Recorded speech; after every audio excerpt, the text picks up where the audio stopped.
Hi guys, in today's video I'm showing you how to install Meta AI on WhatsApp.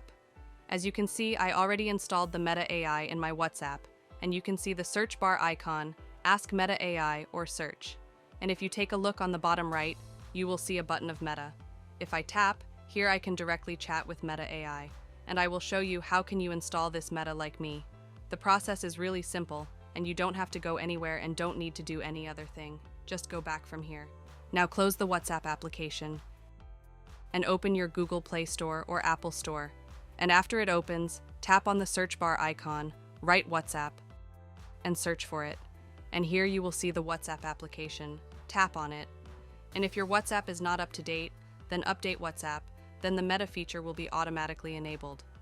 But in some countries, maybe the Meta feature is not available, and I hope after some time the Meta AI will be available in all countries. If it not, then just wait for the moment, or contact with the customer support of WhatsApp, and ask them to enable that featured in your country. It's the primary way by which you can install Meta AI on WhatsApp.